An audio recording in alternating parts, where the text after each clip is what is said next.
Good morning, students. Good morning, ma'am. Very good morning. All of you, please switch on your videos. So here we are discussing about the uses of dimension analysis. It has a lot of uses, like we can use this dimension analysis to check the correctness of an equation. For that, here we are using the principle of homogeneity. And then the dimension analysis also can be used to find out if any forgotten formula, if we are forgot any kind of physical formula, we can recall it with the help of dimension analysis. And also we can use this dimension analysis to find out the dimension for constants. That is what is we were discussed in our last class. Let us see one more example regarding with it. And so we can continue with that first. In the last class, we were discussing about the dimension of constant. The dimension analysis used to find out the dimension of constants. So in the last class, we were discussing a problem. V is equal to IR. This is the very famous Ohm's law, the relation between potential difference and current. V is equal to IR. Here V is the potential difference, I is the current, and R is the resistance. And here resistance is the constant. So here we are going to find out the dimension for resistance. Okay. So for that we are rearranging the equation. So we get R is equal to V divided by I. V is equal to IR. By rearranging the equation, we get R is equal to V by I. Now here we want to substitute the dimensions for each term into this equation. So first about the voltage. We know that according to the equation for current, what is the equation for calculating voltage? What is the numerical equation for calculating voltage? Potential difference is the amount of work done. It is the amount of work done to bring a charge from one point to another. Okay. So the potential difference V is equal to W by Q. This is the equation for calculating the potential difference. Here we don't know the dimension of voltage or potential difference. So the first step, we want to calculate the dimension of potential difference. That is what we are going to do here. So the equation for calculating the potential difference is V is equal to W by Q. We know the dimension of work, but we don't have any idea about the dimension of charge. So here we also need to find out the dimension of charge Q. And how we can find out the dimension of charge? For that we are using an equation for current. What is the equation for calculating the current? I is equal to Q by T. Very good. Here Q is the charge and T is the time. I is the electric current. From this, we are deriving an equation for Q. Q is equal to IT. Q is equal to IT, where I is the current and T is the time. Then, what is the dimension for electric current? Electric current is a base quantity. Keep mind in it. So what about the dimension about the electric current? A. Electric current is A. What about the dimension of time? T. T. So the dimension of charge is AT. Okay, the dimension of the charge is AT. So here we get the dimension of charge. Q is equal to AT. The dimension of charge Q is AT. What about the dimension of work? Dimension of work. Work is nothing. W is equal to force into displacement. What is the dimension of force? Force is mass into acceleration. So M L T raised to minus 2 is the dimension of force into displacement. What is the dimension of displacement? L. L. So what about the dimension of work done? M. L raised to T raised to M L raised to 2 T raised to minus 2. M L square T raised to minus 2 is the dimension of work done. Okay, so here we get the dimension of work. W is equal to ml square t raised to minus 2, and that of the charge Q is equal to AT. Okay. So if we know the dimension of work and that of the charge, we can easily calculate the dimension of potential difference V. V is the W divided by Q. So substitute all these dimensions here. So we get the dimension of work is ml square t raised to minus 2 divided by dimension of charge is AT. Okay. I will write here it. W is equal to ml square t raised to minus 2 divided by AT. And here we need to brought the terms A and T to the numerator. So it becomes ml square t raised to minus 2 A raised to minus 1. Again, here it is t raised to 1. Whenever this t raised to 1 brought to the numerator, it becomes t raised to minus 1. So what is our equation or dimension become? M L square t raised to minus 2, A raised to minus 1, t raised to minus 1. So here M L square. Here we have t raised to minus 2 and t raised to minus 1. S t raised to minus 2 and t raised to minus 1. What is the value? T raised to minus 3. T raised to minus 3. Very good. T raised to minus 3. And what is left? The dimension of the current, that is A raised to minus 1. So this is the dimension of voltage. Dimension of voltage. Dimension of voltage V is equal to ml square t raised to minus 3 A raised to minus 1. So here we can substitute the dimension of this voltage here. Then the dimension of resistance becomes ml square t raised to minus 3 A raised to minus 1 divided by, again, what about the dimension of current? Here we need the dimension of current for calculating the resistance. A raised to 1. So the dimension of resistance become ml square t raised to minus 3 A raised to minus 1. Here we have A raised to 1. Brought this A raised to 1 to numerator. It becomes A raised to minus 1.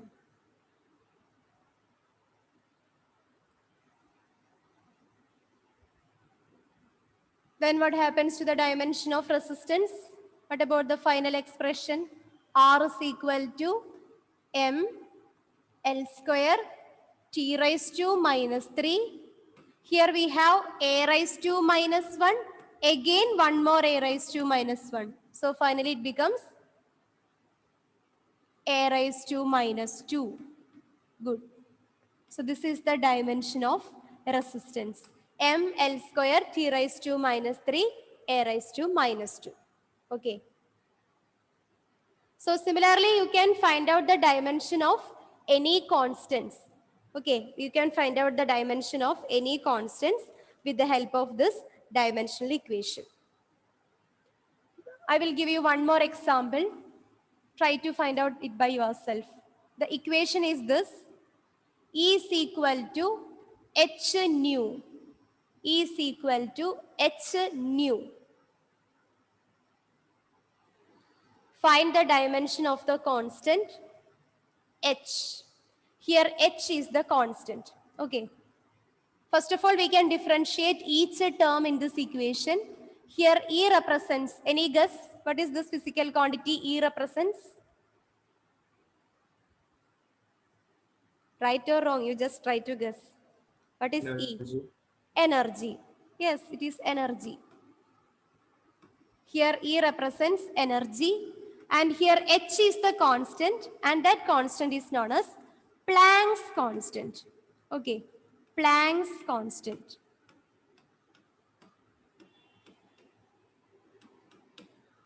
And here nu, this nu represents frequency. Nu represents frequency. So these are the terms present in this equation. E is equal to h nu, where E is the energy, h is the Planck's constant, and nu is the frequency. And here you want to calculate, or you want to find out the dimension of Planck's constant h by rearranging the equation. So here we have E is equal to h nu. You want to calculate the dimension for h. Rearrange the equation and find out an expression for Planck's constant h. E is equal to h nu. Then how we can find out h? E by nu. Yes, h is equal to E by nu. Okay. And here we want the dimension for energy and that of the frequency. The energy is nothing, it is equal to that of work.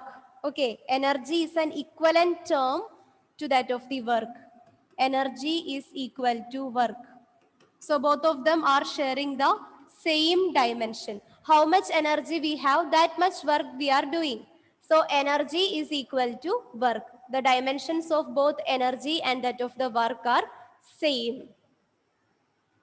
So try to find out the dimension for our Planck's constant h.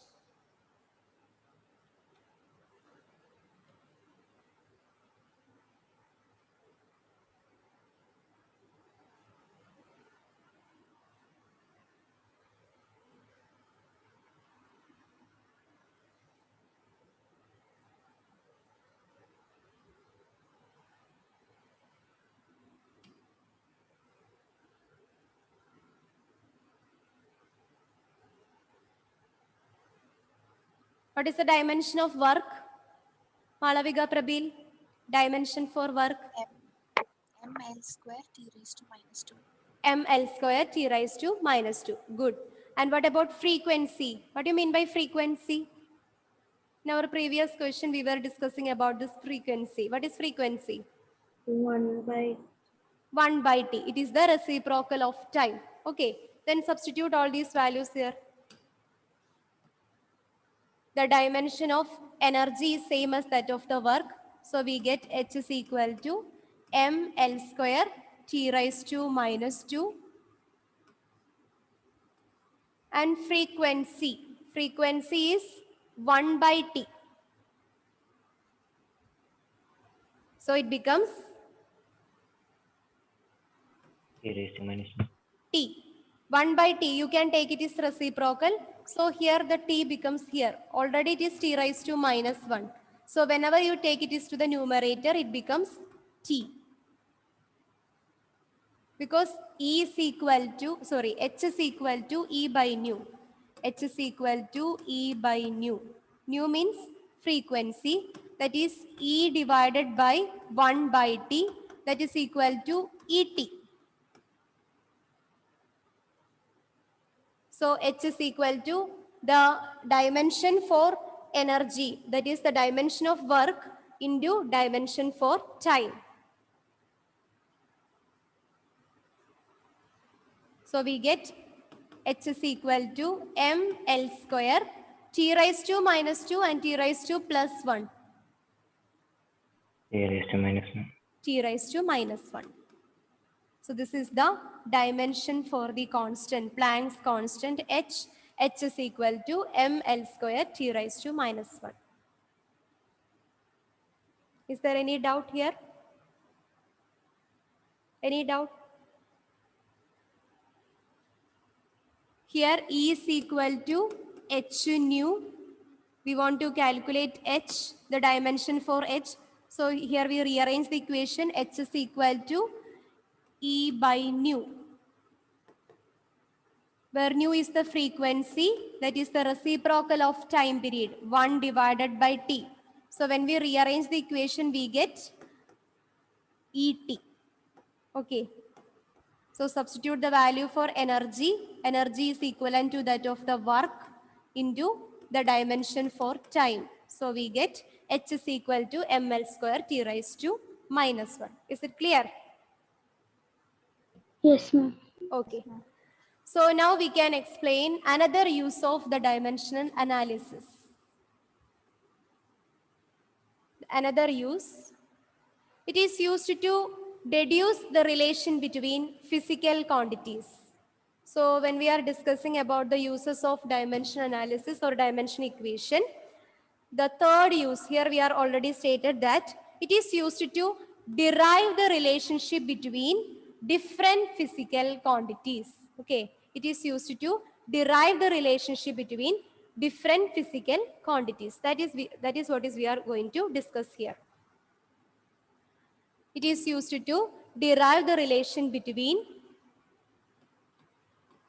derive or deduce, both are same. Derive the relation between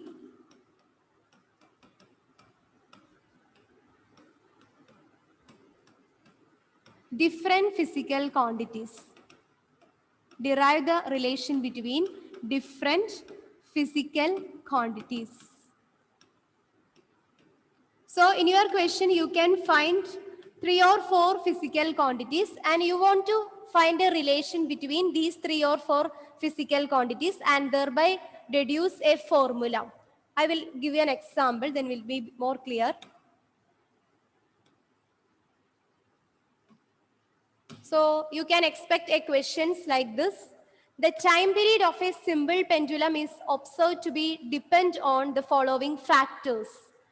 Mass of the bob, m, length of the pendulum, L, acceleration due to gravity, G. So what are the physical quantities you can find in this question?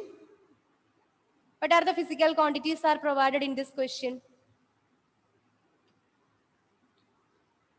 Mass, length, Mass, length and Acceleration. G.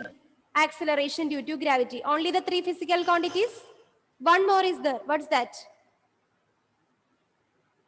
time, Time period. So here 4 physical quantities are provided. Time period T. The time period of a simple pendulum is observed to depend on the following factors: mass, length and G. So here we have 4 physical quantities: time period T, mass M, length L and G. So according to this equation, there is some relation is exist between all these 4 physical quantities. So here we want to find out the relation between these 4 physical quantities. And what the final answer or what we want to calculate finally, derive the equation for calculating the time period of a simple pendulum with the constant of proportionality equal to 2 pi. So this is the question you can expect from this portion. Derive a relation or derive an equation between time period or any other physical quantities. All the other physical quantities are provided here. Okay. So it is a step-by-step procedure. So by going through all these steps, finally we can derive the relationship between the different physical quantities. So first of all of you copy down this question.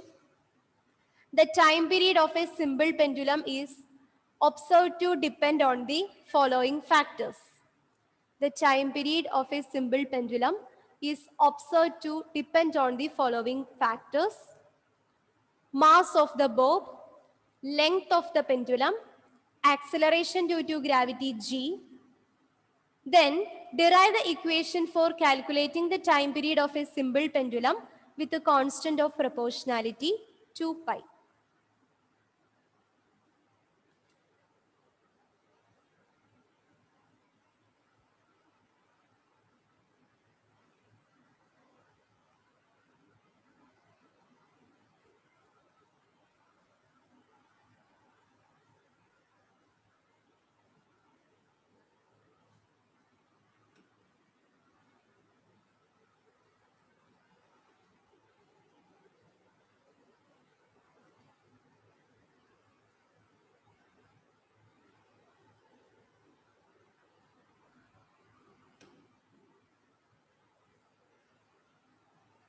Did you copy down the question? no, ma'am. Okay. The time period of a simple pendulum, time period T. The time period of a simple pendulum is observed to depend on the following factors: mass of the bob, length of the pendulum, acceleration due to gravity. Then derive the equation for calculating the time period of a simple pendulum with a constant of proportionality equal to 2 pi. Okay. So let us see how this time period t is depends upon the other physical quantities such as mass, length and acceleration due to gravity. So in our question, we have three physical quantities are here: mass m, length L and acceleration due to gravity. It is represented by small letter g. Acceleration is represented by A, but if the acceleration is due to the presence of gravitational force of the earth, that is what is known as acceleration due to gravity, it is represented by the letter G. So the first clue provided in this question is the time period T is depends on the following factors: mass, length and acceleration due to gravity. So the first step is, we don't know whether how it is depends on time period. Only the clue is provided the time period is depends upon the following factors: mass, length and acceleration due to gravity. We don't know whether it is directly proportional or indirectly proportional. So we taken it as, or we are assumes that all these physical quantities are directly proportional to time. That is, the time is directly proportional to mass of the bob. So this is our first step. The time is directly proportional to mass of the bob, or the time is directly proportional to the length, and then the time is directly proportional to acceleration due to gravity. We don't know whether it is directly proportional or indirectly proportional. Anyway, we are just assume that the time period of the pendulum are directly proportional to all these three physical quantities. This is our first step. Okay. Now we can move to our second step. In second step, we are going to combine all these three equations. T is proportional to M, T is directly proportional to L, and T is directly proportional to G.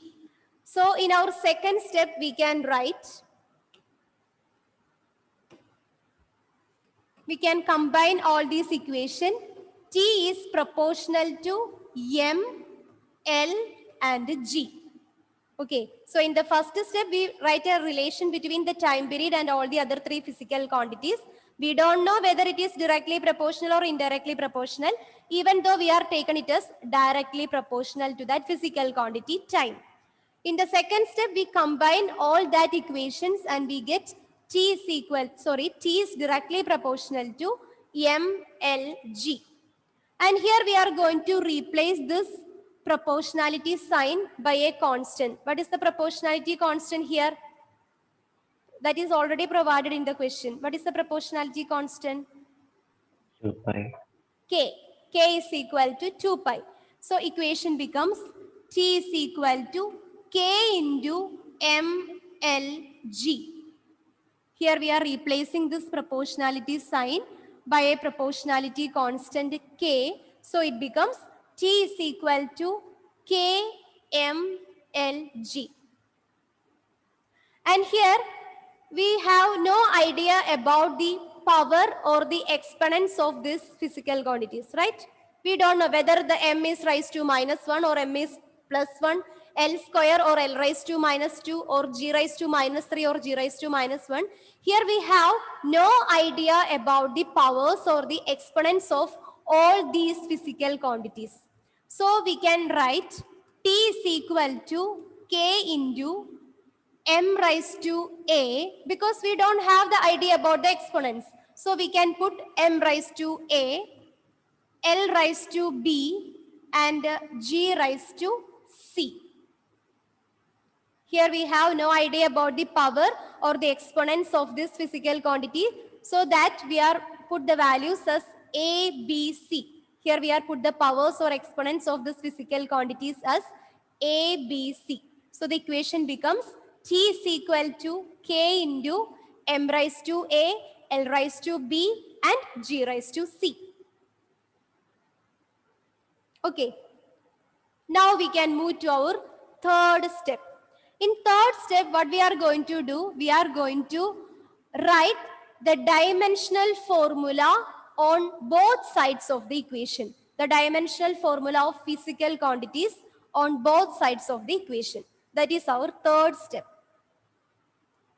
So in our third step, we are going to write the dimensional formula of this physical quantities on both sides of the equation. Here we have k into m raised to a, l raised to b, and g raised to c. So this is the equation that we get from our second step. We are going to apply the dimensional formula on both sides of the equation. What is the dimensional formula for time? Time is on the LHS. What is the dimensional formula for time? What is the dimension for time? Dimension for time? T. T is the dimension of time. Okay. What is our step? We are going to apply the dimensional formula, not the dimension of physical quantities. We are going to apply the dimensional formula. What do you mean by dimensional formula? Can you recollect what do you mean by dimensional formula? Yes. Unmute and say it's right. Anyone? What do you mean by dimensional formula? Is the dimensional formula and the dimension of a physical quantity are same? No. No. What do you mean by dimensional formula? If the dimension of a physical quantity is expressed in terms of mass, length, and time, then only it becomes a dimensional formula. So here we have t raised to 1. Is there any mass quantities present in time? 1. No. So we can put it as m raised to 0. What about the time? What about length? Is there any length quantities present here? No. No. So here also we can put L raised to 0. So M raised to 0, L raised to 0, and T raised to 1. Now it becomes the dimensional formula of the time. Okay. Dimensional formula of time become M raised to 0, L raised to 0, T raised to 1. So the LHS of the equation is become okay. Now we can move to the RHS. The first one is K. What is K? 2 pi. It is a dimensional, it is a proportionality constant, not dimensional constant. It is a proportionality constant. Is there any dimension for this constant? No. No. So here we don't need to bother about this K. Now we can check the dimensional formula for MLG. What is the dimension for M? Dimension for A, L raised to yes. G, T Here raised the to G. dimension for M is M, capital M. So M raised to A. Dimension for length, it is capital L, L raised to B. The last one is G. What is G represents? What is the G? The term G represents? Acceleration due to gravity. Acceleration due to gravity. Yes, it is the acceleration due to gravity.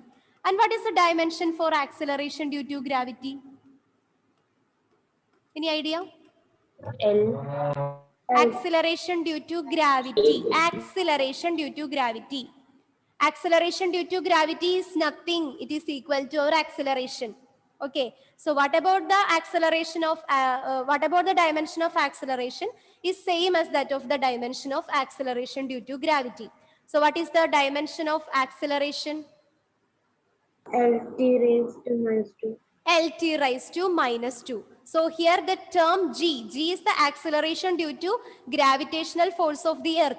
It is same as that of our simple term acceleration. So the dimensions of both acceleration and acceleration due to gravity are same. So the dimension of acceleration due to gravity is LT raised to minus 2.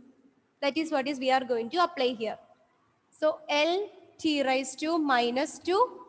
The whole raised to what? The whole raised to C. C. Okay. Now put it in a square bracket.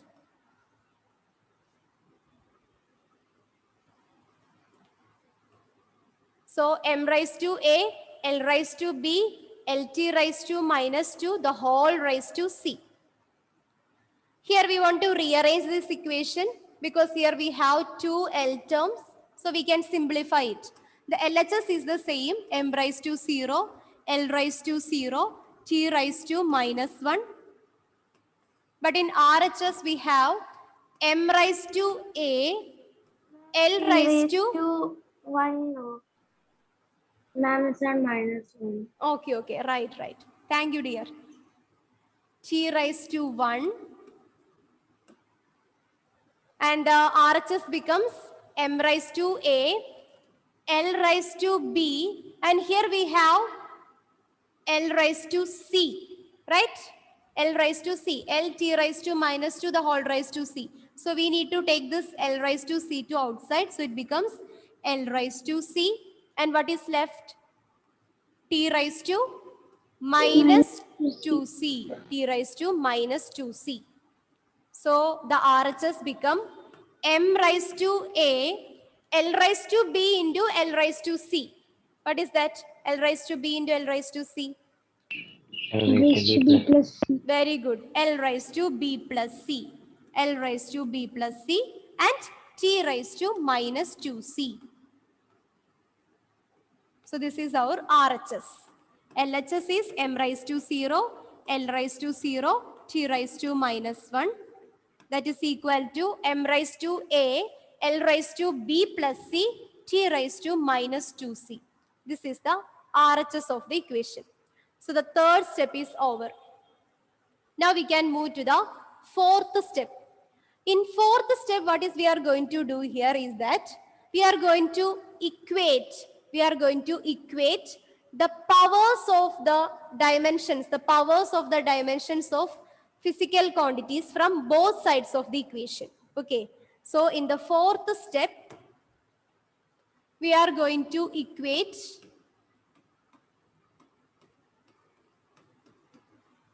the powers or the exponents of dimensions of physical quantity. Dimensions of physical quantity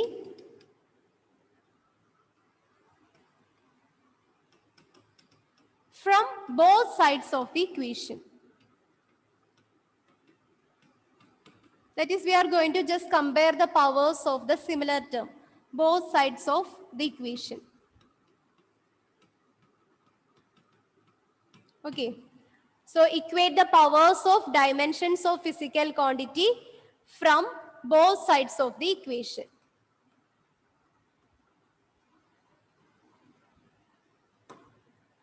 So here we have the first term is m, the dimension of mass. Here also in the RHS we have mass m. Equate the powers only. So here we have m raised to 0 corresponding to RHS. What about the power of mass? A. So we are going to equate the powers of mass from both sides of the equation. In LHS we have 0, in RHS we have A. So when we are equating these powers, we get A is equal to 0. Is it clear? Here we are equating the powers of the dimensions of mass from both sides of the equation. So we get A is equal to 0. Then can you say, what about the next? Equate the powers of the next term, that is length. Here on LHS, plus c equal to 0. yes, in LHS the power of length is 0, but in RHS it is B plus C. So our equation becomes B plus C equal to 0. We can name this equation as 1. This is our equation number 2. So by comparing the powers of the next term, that is the powers of L, we get B plus C. Here in RHS, the power of L is B plus C. In LHS, it is 0. So B plus C equal to 0. Similarly, compare the powers of the next term, that is time. So here also I write it is minus 1, t raised to 1. Right, compare the powers of time. t raised to 1, and in RHS we have t raised to minus 2c. Minus 2c is equal to 1. Minus 2z is equal to 1. Very good.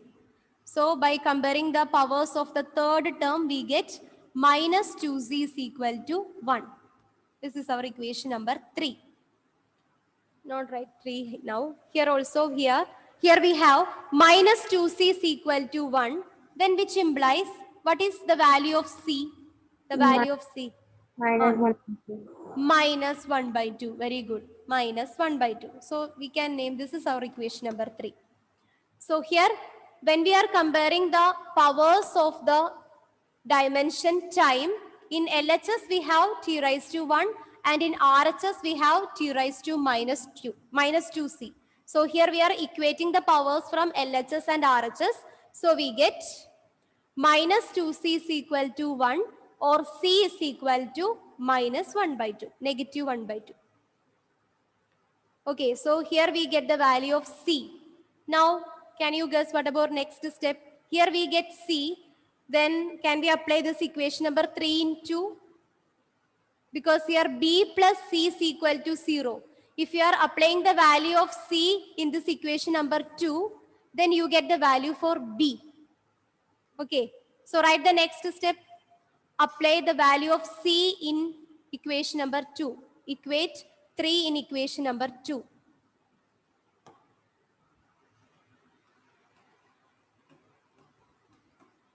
Equate equation number 3 in 2.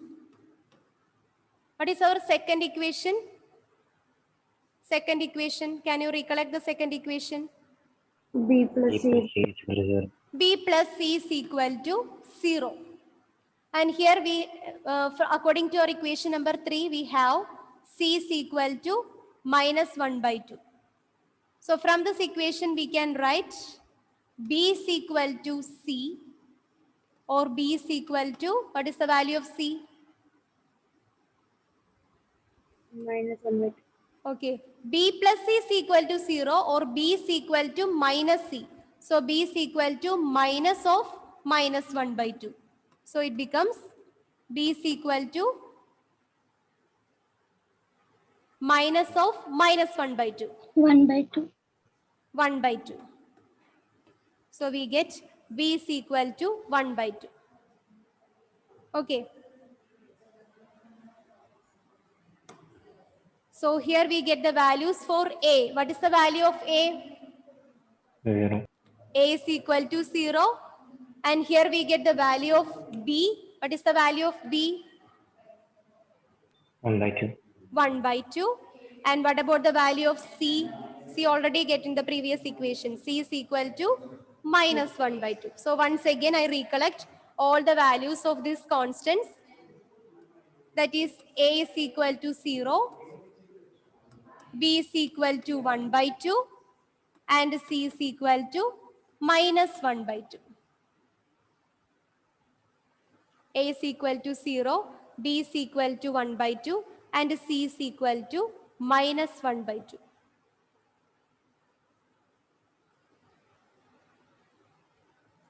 Now we are going to apply these values in our second step. Here we are going to apply these values of A, B and C in our second step.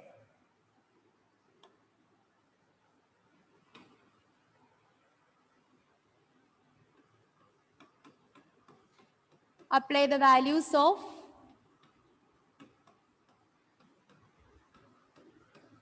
A, B and C in our second step. What is our second step?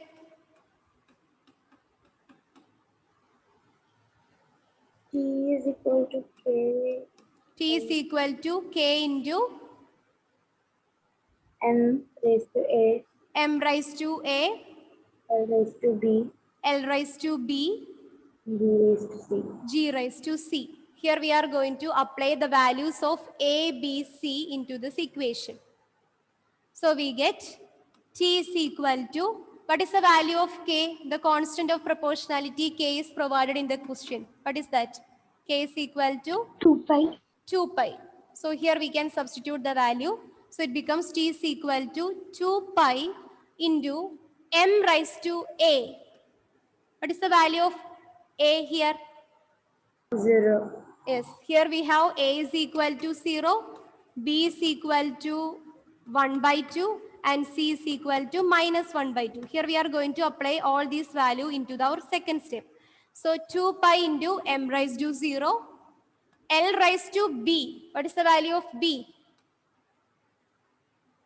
B is equal to 1 by 2. So L raised to 1 by 2. And then G raised to C. What is the value of C? -1 by 2. Negative 1 by 2. Okay. So T is equal to 2 pi into M raised to 0, L raised to 1 by 2, and G raised to 1 by 2. Okay. Now in mathematics, any quantity raised to 0 is equal to 1. Okay. Any quantity raised to 0 is equal to 1. Okay, that is a rule in mathematics. If we are x raised to 0, that is equal to 1. Similarly, here we have m raised to 0. So what is m raised to 0? 1. M 1. raised to 0 is equal to 1. Okay, so our equation becomes t is equal to 2 pi into m raised to 0, L raised to half, and G raised to minus half. So t is equal to 2 pi into m raised to 0 becomes 1. 2 pi into 1. L raised to half. L raised to half into G raised to minus half. So we can write G raised to plus half. We take this the term G to the denominator. So it becomes G raised to plus half. Or we can write T is equal to 2 pi into 1 is 2 pi. L raised to half and G raised to half. We can write L by G the whole raised to half.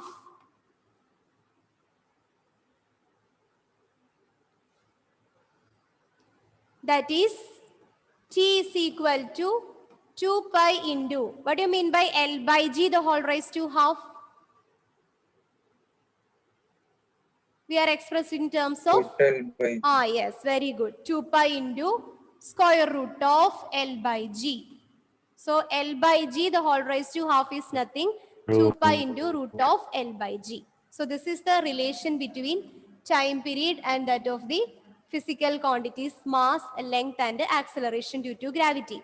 And here we are deriving an equation for calculating the time period of the pendulum. Is it clear?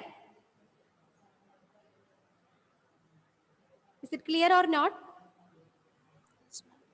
It is a step-by-step procedure.